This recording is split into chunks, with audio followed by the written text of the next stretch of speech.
Welcome back to All Sorts Podcast. Imagine, if you will, standing at the edge of this vast, shimmering sea of information. Each deep dive we do, it's like launching a handcrafted boat onto those waters, charting a course for the most fascinating, sometimes uncharted, islands of knowledge. Today, well, our navigational charts are pointing us toward a truly legendary spot, often debated. The one, the only Bermuda Triangle. Ah, the triangle. Exactly. You, our fellow explorer, have almost certainly heard the stories, the whispers, maybe even the dramatic claims about this infamous stretch of water between Miami, Bermuda, and Puerto Rico. It's a classic topic. And for this deep dive, we're heading straight into it. We're going to navigate its history, looking chronologically at the notable incidents linked to it. You've given us some really great sources, articles, historical accounts, investigations into this whole enduring legend. So our mission really is to journey through that timeline. We want to separate the documented events from, the more colorful folklore, understand what really happened, or as much as we can tell, and maybe see how the myth itself got built. Okay, sounds like a plan. Let's set our historical compass way back, maybe to the earliest whispers of this whole Bermuda Triangle thing. Amazingly, our sources point back to Christopher Columbus, 1492. Right, Columbus. You wouldn't immediately think of him in connection with vanishing planes, but his own logs. They have some odd entries about those waters. What did he report? Well, he recorded seeing a large flame of fire falling into the sea. Probably a meteor, the sources suggest. Okay, a meteor. Makes sense. And he noted his compass acting really erratically, which must have been pretty unnerving. I bet. But interestingly, one article explains this. Back then, in that specific part of the ocean, it was one of the few places where true north and magnetic north actually lined up. Ah, so it wasn't malfunctioning. It was just geographically weird at that time. Exactly. A natural quirk. He also mentioned seeing strange lights off in the distance. So even back then, you had these things happening, explainable now, maybe, but they could easily seem mysterious, like little seeds planted for the legend later on. Yeah, you could see how that might start things off. And speaking of early mystique, one source even brings up Shakespeare's The Tempest. Oh, how does that connect? Well, there's a theory it might have been inspired by a real Bermuda shipwreck. So maybe even art helped build this enigmatic reputation centuries ago. Fascinating. The power of stories. Absolutely. Yeah. But the sources are pretty clear that the, widespread public fascination with unexplained disappearances linked specifically to the triangle didn't really take off until the 20th century. Before that, you have these 19th century maritime incidents that kind of got pulled into the legend later. All right, let's sail through some of those. 1812, the schooner Patriot vanishes. It was carrying Theodosia Burr Alston, Aaron Burr's daughter. Right, and one source notes the Patriot used to be a privateer. Like a legal pirate, basically. Yeah. And the theory is it might have been dangerously overloaded, maybe with smuggled goods or weapons, could have made it unstable in a storm. Plausible. Overloading was a huge risk back then. Definitely. Then, 1815, the USS Epervier disappears. Last seen near Gibraltar, which is way east of the triangle, actually. So not even in the triangle. Technically, no, but one source points out a massive hurricane was ripping through the Atlantic around then. The Epervier probably sailed right into it on its way back across. So again, a likely natural cause, even if we can't be certain. Okay. And then, the Mary Celeste, 1872. That's one everyone knows. Oh, yeah. The ultimate ghost ship story, almost. Found adrift near the Azores, perfectly seaworthy, cargo untouched, personal stuff still there. Right. But no crew, just gone. Chilling. What do the sources say about theories? Everything under the sun. Mutiny, pirates, a storm, rogue wave, maybe fumes from the cargo. The fact that the ship was okay, no sign of a fight, that's what makes it so baffling. And it definitely fed into that public interest in unexplained sea mysteries, which later sort of coalesced around the Bermuda Triangle idea. Right. Like these individual strange events were paving the way. Okay, 1880, HMS Atalanta, a British training ship, disappears after leaving Bermuda for England.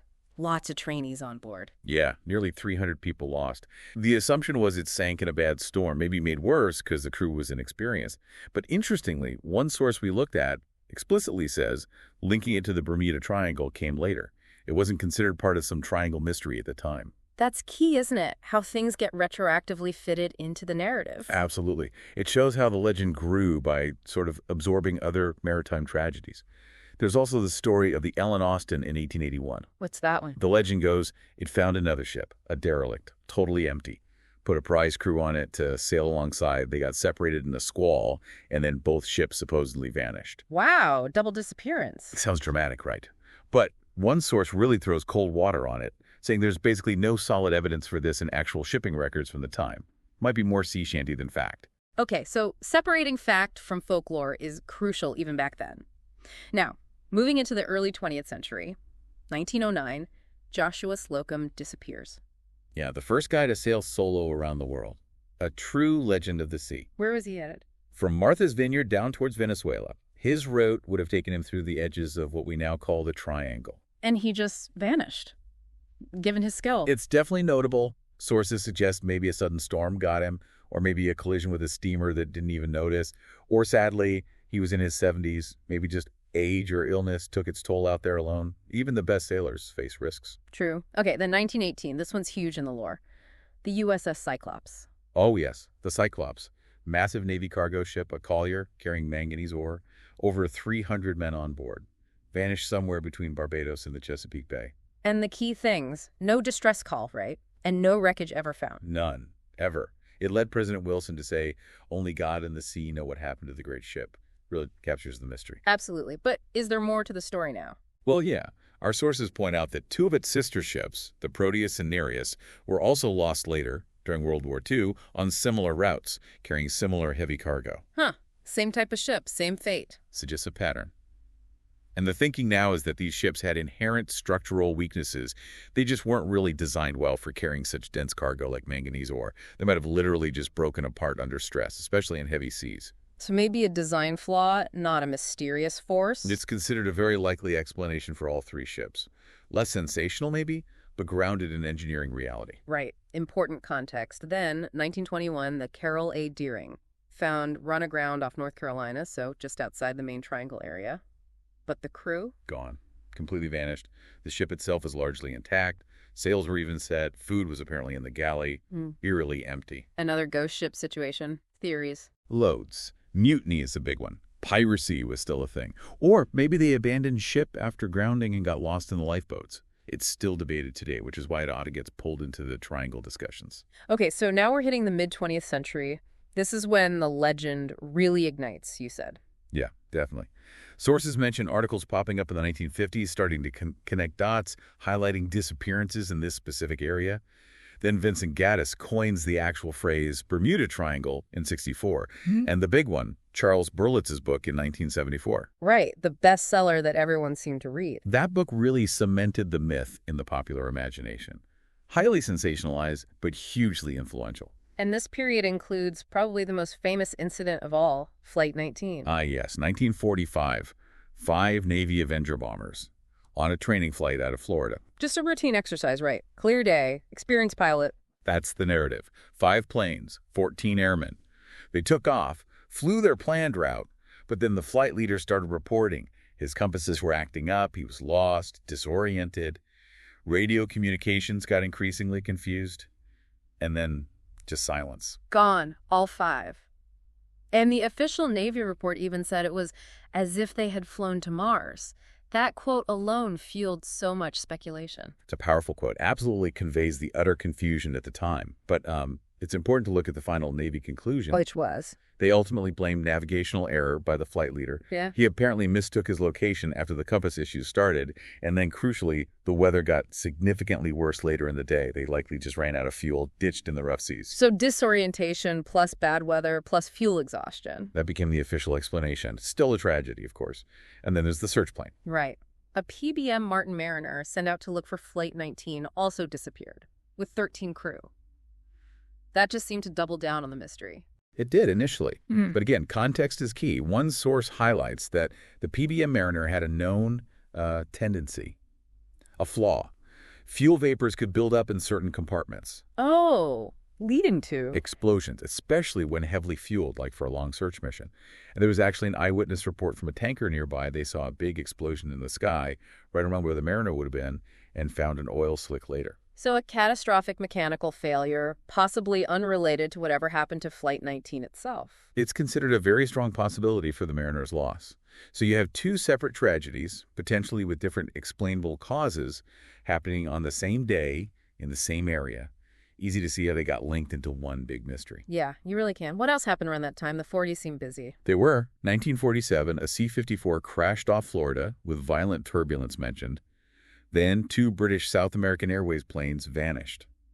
The Star Tiger in 48, flying from the Azores to Bermuda. Oh. And the Star Ariel in 39, flying from Bermuda to Jamaica. Both passenger planes, and significantly, both were operating pretty much at the absolute limit of their fuel range. Pushing the envelope technology-wise? Seems like it. Any unexpected headwinds, minor navigation error, could have been disastrous. And just before the Star Ariel, in late 48, a Douglas DC-3 airliner vanished, flying from San Juan to Miami, close to its destination, but just gone. No wreckage. Wow, that string of aircraft losses in just a few years. You can see why people started talking about that area. Absolutely. It laid fertile ground for the legend. Then there's the Connemara IV in 1955, a yacht found adrift, crew missing. What's the story there? Sometimes it's told like it survived hurricanes. Yeah, the sensational versions say that, but one source clarifies it actually broke free from its mooring during a hurricane in Barbados and drifted away empty. So not quite the same mystery. Details matter. Okay, moving into the later 20th century. 1963, 2 Air Force tankers collide. KC-135s. Yes, mid-air collision west of Bermuda. Sad, but a known type of accident. Some early reports confuse things, suggesting maybe 2 separate crash sites miles apart, adding to the mystery. But that wasn't the case. No. One source clarifies the supposed second site just had seaweed and driftwood, just debris washed up. Got it. Also 1963, the Marine Sulphur Queen vanished carrying molten sulfur. Right, in the Florida Straits, during rough seas. And crucially, the sources mentioned this ship had known structural problems. It wasn't considered very seaworthy before its last voyage. So likely broke up in the storm due to pre-existing issues. Very likely. Then 1967, the Witchcraft. This one is odd. The cabin cruiser just off Miami Beach? Yeah. Owner radios, they hit something submerged, need a tow. Only a mile from shore. Coast Guard gets there in like 20 minutes. Nothing. Absolutely nothing. No boat, no debris, no oil slick. Vanished completely in a very small area, very quickly. That one is genuinely perplexing. Huh. Okay. 1968, the USS Scorpion, a nuclear sub. Lost in the Atlantic, yeah, within the broader triangle zone. The cause is still debated. Soviet torpedo. Internal explosion, mechanical failure. Lots of theories, but none really point to anything, triangle-specific and supernatural. Just a tragic submarine loss. Pretty much. Then 69, 2 lighthouse keepers disappear from Great Isaac Lighthouse in the Bahamas. But there was a major hurricane hitting at the time. So extreme weather again. Seems the most likely cause. The 70s had disappearances, too. A private plane in 73 lost after reporting storms. The Sylvia El Asa, an ore carrier, vanished in 76. Initially reported calm, but searches found rough seas. A pilot near St. Thomas in 78 whose lights just winked out on radar close to landing. It keeps going. The 80s. 1980, the SS Poet, a cargo ship heading from Philly to Egypt, vanished. No distress call, though there was a bad storm reported on its route. Other ships nearby said the storm wasn't that bad, though, so some ambiguity there. 1984, a Cessna supposedly just blipped off radar near the Bahamas. No radio call. And into the 21st century. Still happening. Seems so, though maybe reported differently now. 2003, a couple on a fishing boat vanished off Florida, fair weather. Piper PA planes lost in 05 and 07. A Britain-Norman Islander plane off radar in 08. Then those teenage boys in 2015. Their boat found a year later, but they were gone. Heartbreaking. Truly awful. And that same year, 2015, the SS El Faro, cargo ship lost with all hands during Hurricane Joaquin near the Bahamas. A major modern maritime disaster right in the Triangle Zone, the worst in decades. A stark reminder of the power of hurricanes there. Definitely. And finally, 2017, a private Mitsubishi plane vanishes between Puerto Rico and Florida.